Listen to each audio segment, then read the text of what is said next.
How far would you go as a parent to protect your child? Would you hide a body? Would you lie to the police? Now, I really watched this Gabby docuseries over on Netflix, and I had a lot of thoughts, a lot of feelings. So let's come together as a family, pull up a seat, get you a little drinky drink, some popcorn, and let's discuss the multi-layered, just like everything about it, together as a family.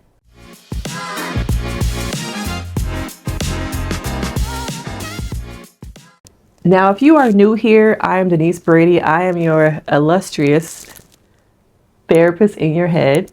Okay, some of y'all, I am y'all therapist because y'all not really in therapy. Okay, but over here, we recap, we discuss, we analyze, we dig deep.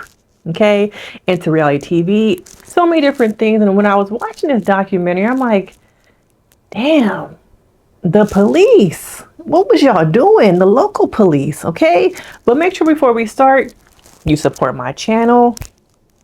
You do all the do's, you like, you subscribe, you share this video with your crew, because we're going to get into it. Now, I'm not going to go into every single detail of the docuseries, but there are just different things as a therapist that has struck me and was just like, people need to talk about this, okay? Now, first of all, looking at this in the parental dynamic. Now, as a parent myself, I think about no one has a child to think about one day you're going to be on a documentary talking about the life of your child. Nobody. We think when we have kids, they'll outlive us, they'll take care of us. But the heartache of now sharing your child's life with the world through their passing, through, unfortunately, the hands of another person. Now, let's just sit with that for a little bit, okay? Because that's pretty heavy, that's pretty deep. And as a parent, I became just kind of like, wow, they never had this child to one day be talking about her in a documentary because of the hands of somebody who they trusted, they thought loved their daughter, even the family they thought they could trust, okay? So, looking at the relationship between Gabby and Brian, if you're not familiar with Gabby's story, it's been everywhere. Okay, so many documentaries, 2020s, Datelines. This might be like the 5th documentary on it, but basically, Gabby was a woman who went on a road trip with her partner at the time. She really wanted to start this van blog of them traveling around the world, mostly through the US. And I feel like there was this movement during the time of the pandemic where people were renting vans, building vans, creating this whole van lifestyle. And for her, she really wanted to start her own channel. This was going to be her income. This was something she really wanted to do. And so she met Brian, who, when you look at him, he really had nothing going for himself. He was living at home. But outside of that, I kept wondering, as he was meeting Gabby and getting to know her and build a relationship with her, what was he doing? What was going on with him? This is a girl who had dreams, aspirations. She reminded me so much of just like a butterfly, a free bird, like somebody that just wanted to enjoy, indulge in life and just have adventure. And I look at him as a partner and I'm just like, what were you doing? What was going on with you? And so they started dating pretty fast. And when you look at the dynamics of, some is it allegedly at this time? I'm going to say allegedly for my own protection. Intimate partner violence. And I'm looking at their relationship and how fast it moved. It was only within a couple months that he moved her down to Florida with his family. And to me, that was a pivotal thing. There was a lot of pivotal things that happened that could have been preventable in this case.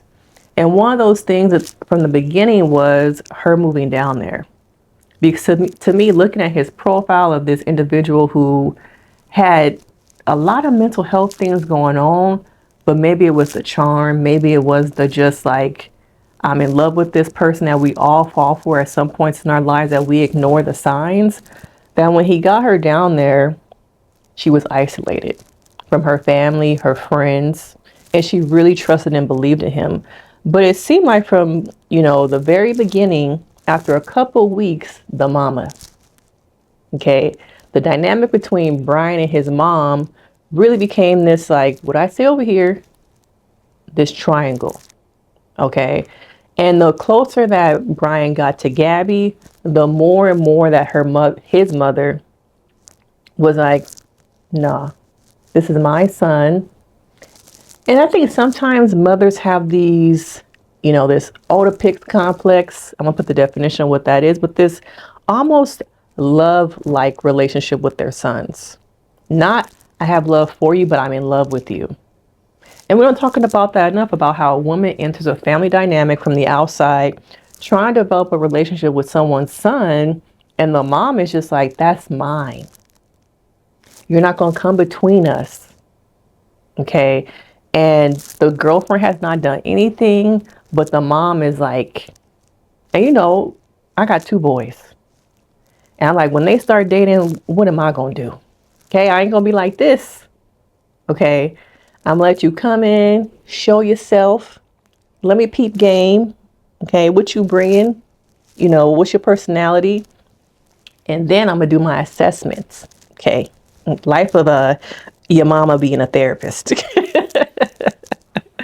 But I feel like the mother, there was this dynamic between Brian, the mom, all of this. And every time that Gabby got close to another person, you saw the same thing with the mom. When Brian got close to Gabby, she started to do little things. And Gabby started texting her mom. And those to me were, cries for help, but she was also conflicted. Like, I love him. I want to be with him. Maybe I'll just give him another chance.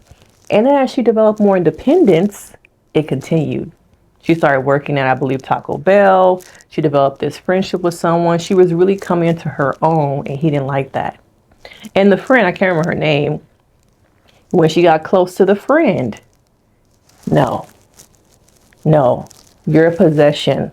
You are mine. You are my everything. And we have to look at the relationship with men and their mothers and how that affects them dating, the lack thereof relationship, the mother's own issues that come into play in the relationships. Some people's marriages never get the opportunity to thrive. Their dating relationships never get an opportunity to thrive because the mother dynamic. And I wonder how many of you guys have been in relationships with men where the moms, the women in their lives, get in the way. Some of y'all have been able to walk away. Some of y'all married them, and because of the mamas, y'all got divorced. Or you're in a relationship now with somebody where the mom is just like, won't let go. That's my son. Nobody's going to be good enough for them. And there are just little things where it seems like Gabby was walking on eggshells because of the mama and him. But I'm sure there was some, as we saw in the documentary, emotional manipulation where, okay, like he's crying, he's giving me gifts, he's doing little things to make me think that, okay, well, it happened, but it was just a little something. And because of that emotional manipulation and the isolation, she continued on in this relationship. Okay. And I believe it was at 9 months of dating is when they really started to get hot and heavy, and they got engaged in July of 2020. All right. And it's interesting because in the documentary, they said he didn't propose with a ring. They went to this, I think, were they outdoors in the forest or something? And a dragonfly flew onto her ring finger or into her hand. Now, to me, thinking back, it was probably like there were all these little signs that this wasn't, depending on what you believe in, all these little signs that this wasn't a relationship for her. But some people might see it as they thought it was a sign that this is meant to be. Okay, so they get engaged. And I want to know from you guys, as you were watching, if you have watched the documentary, I noticed that Netflix is starting to do these things where they're using AI voices to kind of bring people back and use their voice in like the journals and different things. It's the same thing with the Backstreet Boys documentary where they brought I can't remember his name. Okay, the main guy. All right, they use AI to bring back his voice. And I wonder, do you guys feel like you are enjoying that? Is it necessary? Like in this documentary, They read some of the journal entries from Gabby in her voice using AI. It's like, is that necessary? Is that an additive that we want to hear? Is the words of the victims? Okay, let me know your thoughts. All right. But as I'm watching this, she's working hard and harder so that she can buy the van, get the things she needs for her YouTube channel, really start this. And once again, where's Brian? Oh, he's creating mental chaos because she's becoming more independent. And I also start to think about some of the cluster B personality disorders, your narcissism, your antisocial personality disorder, your all the different things when it comes to personality disorders, the male borderlines, okay, that we don't talk about enough. And it made me wonder with the dynamic between him and his mom seeming like she has her own unhealed trauma, codependency on Brian, it seems like more than her daughter. Okay. What did that create in him? What psychological aspects were going on inside of his mind that it really gave to me that there was some kind of layer of personality disorder going on. But once again, he's not my client. I don't know the ins and outs of him. I only saw it through 3 episodes on Netflix. But something was like, could he have been someone living with borderline personality disorder? Because we see the unraveling, all right? And I believe it was in June of 2021 that they started the van trip, which was another pivotal decision here. She really wanted her dreams to happen. She really wanted to do this vlog, and he came along. They were going to do it together. And it's interesting how, her ex also said this was something she really wanted to do, and she was actually supposed to do it with him, but the relationship didn't go as planned. So she ended up, meeting Brian a year later. And just how being once again isolated from everybody, that means what? You are dependent on me. You need me for everything. You're not with your family. Half these places she probably didn't have really cell phone connections and things like that. And I think it was another way for him to isolate her. Okay. Now I want to get to also the romanticizing of van life. Okay. Because it seems like there's more and more of these channels of people living in vans, living in cars. And I think it's human curiosity that gets people really interested in thinking that, oh, I can do that too. So I'm going to take my kids out of school. We're going to get a van and we're going to drive across America. And it's unrealistic for everyone. I think some people have a lifestyle where this works and you can do it, but there are a lot of things when it comes to living in a van with one other person, the drain on your mental health, finances, physical health, logistical things about health, body care, though no one really talks about because they see this image. They see these people in their van, living free, no bills, no rent, no mortgage, nobody to answer to but themselves. But once again, people get caught up in these parasocial relationships that they develop with people that they see online. Just like in this situation, okay, it looked nice, like they're having a good time, even though can you believe she only made one video? One video, y'all. But I think people get caught up in the things they saw on Instagram of them connecting, the sun, the glistening, that they didn't know she was really suffering behind the scenes. And so many people get caught up in comparing their lives to people's highlight reels. How many times do you find yourself dead scrolling or having second thoughts about yourself, anxiety, thinking, why am I not further in my life? Why isn't that me? How she got the man, the bedroom with the roses, the trips, and I see the comments. How'd she get that? Let me keep praying. Let me know the secret. But you're seeing the highlights of someone's relationship. And I think that's what we saw here is a couple who people thought, oh, it looks good. But what was happening behind the scenes? anger, frustration, volatility. She was being allegedly, is it even allegedly, you know, abused emotionally and then physically. And you know, let's talk about the second pivotal thing. Okay. When they're driving around, I believe it wasn't in Utah or was it Wyoming? Correct me in the comments. Okay. Is when a witness sees that Brian is slapping her, according to the witness, driving down the street, he pushes her in the car. And we have this scene from the police, the body cam footage. Major pivotal moments, major failure on local police. That to me, it felt like when they were talking to her and asking her, are you okay? What happened? Oh, we know she have a bruise over here. We know she have something right here. Putting her in the back of the cop car. While Brian is over here and they're laughing, they're joking. And I also feel like the cops personalized it too much. You heard the comments. Well, my wife just sometimes, you know, she has high anxiety and she takes medication. And sometimes she just needs a hot shower. Okay? Yeah, I go through the same thing.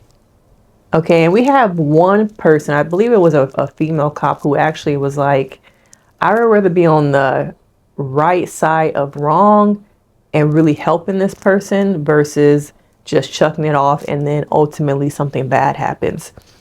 But I feel like it just reminded me of how the victims become re-victimized by the legal system. Okay, why is it that Gabby was told to go cool off and go drive the van somewhere while Brian was told, we're going to get you a hotel room. You guys just need to cool it off. You know, don't talk to each other.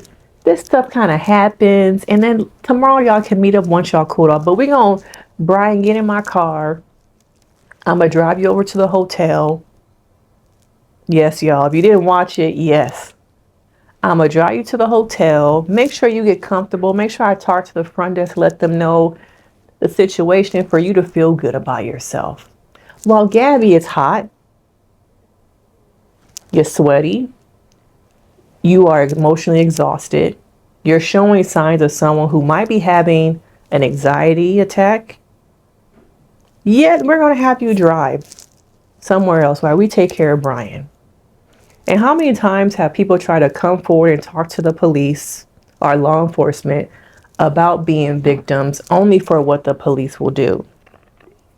Make you feel like you're the aggressor, that it's your fault. Oh, it's just another little domestic thing. I don't want to do the paperwork for this. Yeah, it's not nothing major. And I wonder now, years later, how y'all feel now? That all it took was for you guys to put in the effort to have her come down to the police station, get out of the sun, and let's talk this out at the station.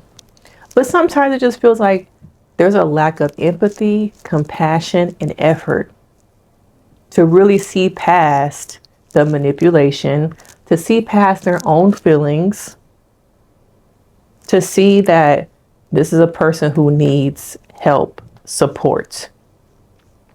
And I feel like, why is it so hard for law enforcement to see victims?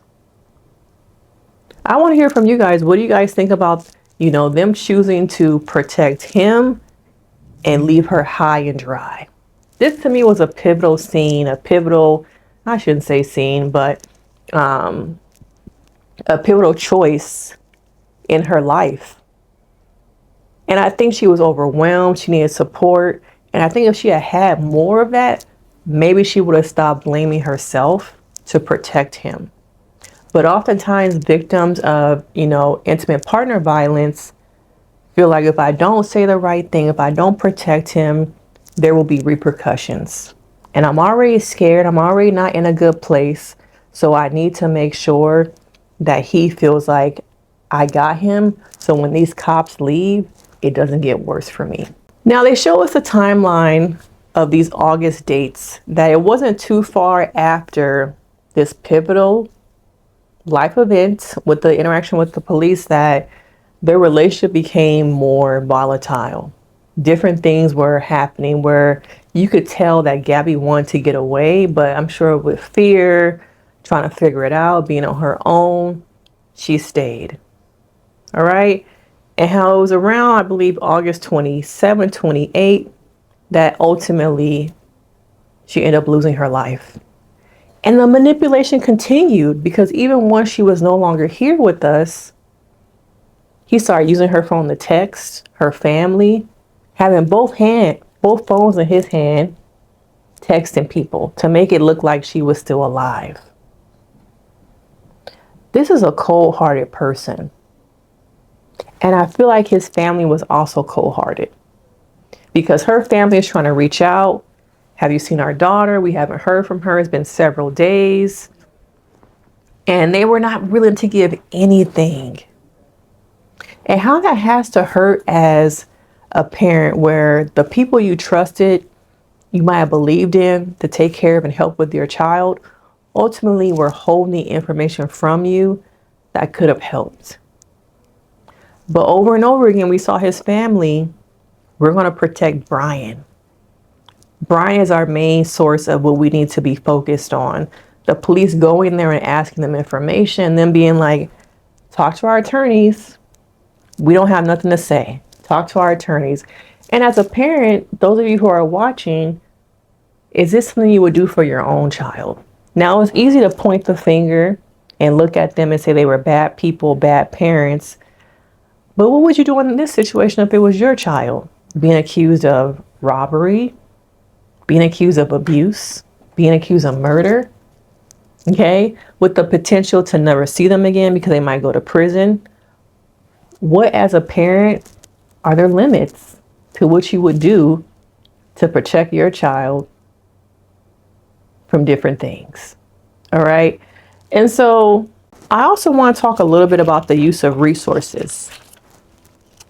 Because it felt like watching this, it wasn't until the FBI got involved that this became a serious case. And now there's layers to this because there's part of me that's like, okay, was it the single white female missing syndrome that she got more attention? Why is it that more people of color, BIPOC, indigenous people who become missing don't get these same resources?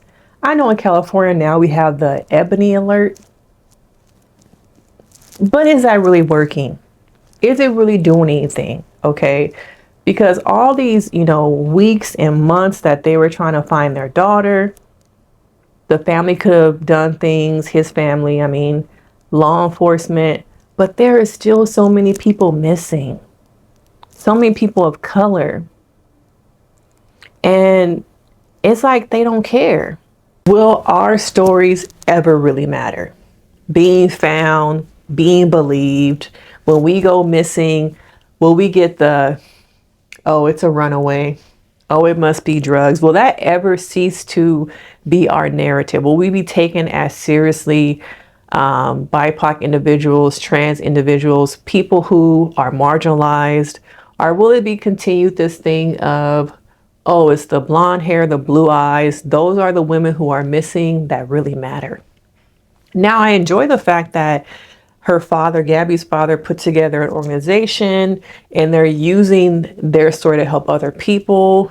And he realized, looking at and researching more, just how many people of color are affected by not being looked for. Their stories not heard, the FBI not caring. Now, even in this situation, this story, the police were so reactionary.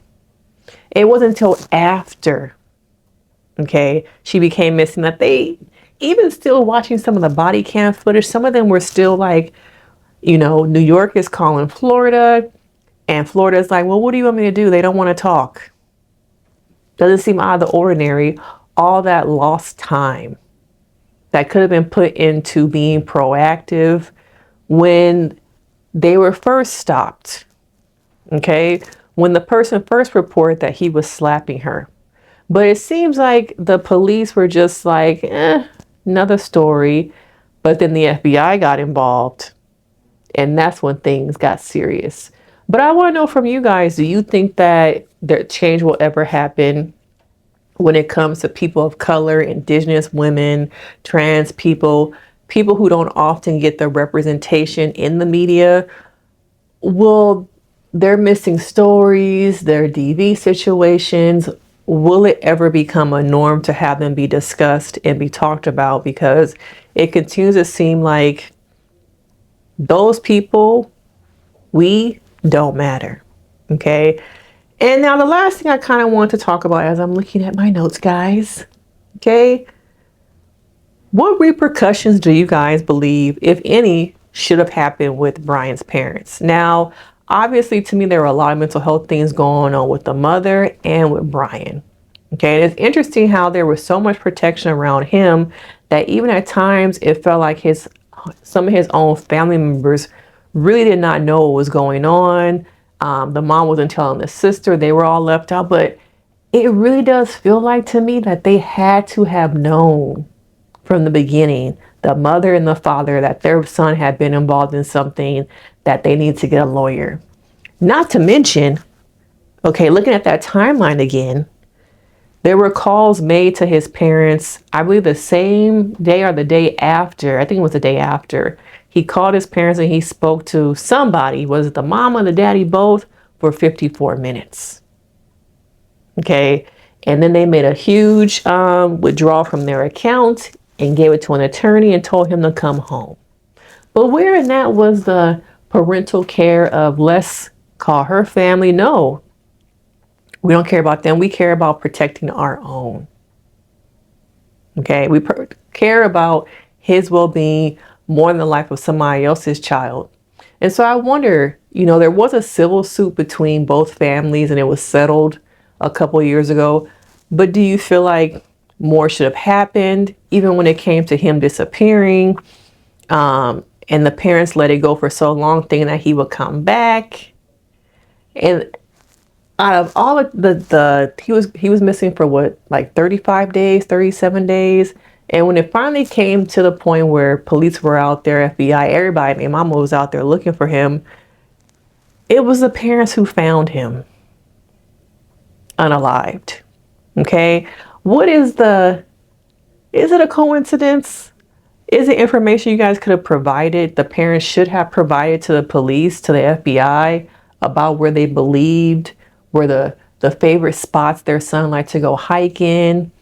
It was just, to me, it just feels like, as a parent myself, do I protect my own child, knowing that, okay, my child is probably in some deep shit and about to go to prison? Or do I step away from that and have just humanness? Okay, to think about somebody else and what they're going to, the angst, the sleepless nights, the wondering where their daughter was. All right. But looking at this docuseries, it was really good. I really liked how they spoke from friendships, the parents. As a parent, it's just like things you never really want to experience, but still that part of me as a parent was just like, wow, to be able to have the bravery, the courage to tell your daughter's story over and over again, hoping that maybe it will help somebody else. It's a hard story. I think so many people have gone through this whose stories don't get told in the media.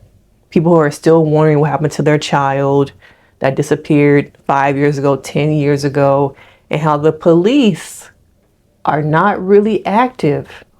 And to me, don't really always care about finding the truth, that sometimes it's all about closing a case. So I want to know your thoughts. What do you guys think about this docuseries? Okay, what should have really happened with his parents? Should it have been more than a civil suit? Could there have been any type of charges? Okay, and looking at IPV, intimate partner violence, do you think oftentimes Victims do not come forward because of this. The re-victimization. Are they going to believe me? Are they really going to help? And I think people in law enforcement have compassion fatigue? Are they jaded by the stories and situations that they hear of? They're just going to get back together tomorrow. So what's the point? And I wonder, what are they living with now? Knowing that a pivotal decision of theirs had a ripple effect of so many people's lives. All right.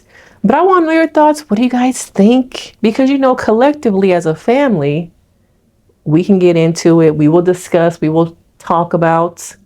But did you watch it? Let me know your thoughts because, of course, I will see you guys in the next video. Bye.